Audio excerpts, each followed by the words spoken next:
Zafar express hijack গোটা বিশ্বকে নাড়িয়ে দিয়েছে। কোয়েটা থেকে পেশোয়ার যাওয়ার সময় সশস্ত্র জঙ্গিরা জাফর এক্সপ্রেসে আক্রমণ করে। বেলুচিস্তানের দুর্গম গুদালার এবং পিডুকুন্দ্রি অঞ্চলের কাছে একটি সুড়ঙ্গে ট্রেনটি আটকে দেওয়া হয়। অসংখ্য পণবন্দির জীবনের বিনিময় মুক্ত করা গেল এই জাফর এক্সপ্রেস।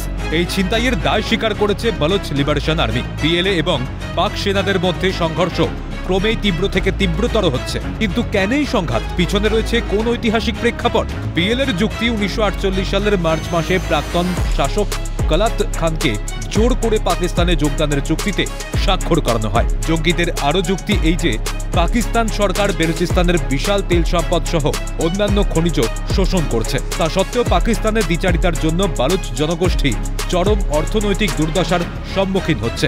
2018 সালে করাচিতে চীনা কনসুলেটের হামলা, 2019 সালে চীনা নাগরিকদের লক্ষ্য করে গোয়াদারের হোটেলে হামলা ছাড়াও বালুচ গোষ্ঠীর গুলির লক্ষ্য পাক রেল লাইন এবং বিদ্যুৎ গ্রিড। এখন প্রশ্ন জাগতে পারে, বালুচ কারা? পাকিস্তান, ইরান এবং আফগানিস্তান জুড়ে একটা গোষ্ঠী হলো বালুচ। এদের অবস্থান আয়তন ফ্রান্সের সমান। আফগানিস্তান এবং ইরানের সঙ্গে সীমান্ত ভাগ করার জন্য বেলুচিস্তান আন্তর্জাতিক বাণিজ্যের একটি গুরুত্বপূর্ণ রুট। এই অঞ্চলটি লোহা, তামা, সোনা, ইউরিয়ামের মতো খনিজ পদার্থে সমৃদ্ধ।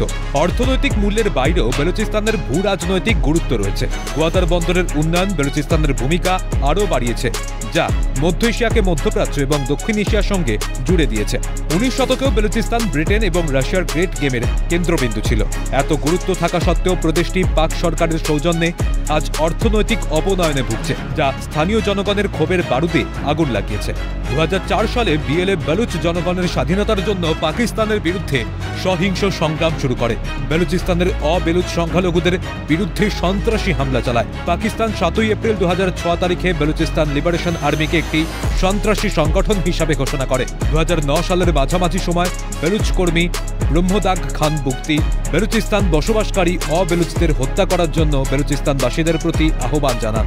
এরপরেই পাঞ্জাবি বাসিন্দাদের উপর হামলা শুরু হয়, যার ফলে প্রায় 500 জনের মৃত্যু হয়। 2021 সালে আমেরিকা আফগানিস্তান থেকে বাহিনী প্রত্যাহারের সময় বিপুল সামরিক সরঞ্জাম ফেলে গিয়েছিল, যা এই বালুচ গোষ্ঠীগুলির শক্তি বহু গুণে বাড়িয়েছে। বিএলএর মতো জঙ্গি সংগঠনগুলিকে সমর্থন করা যায় না কোনোভাবেই, কিন্তু পরিস্থিতি বিচার করে বিষয়টিকে ভাবার কথা বলছেন আন্তর্জাতিক সম্পর্ক বিশেষজ্ঞ মহল।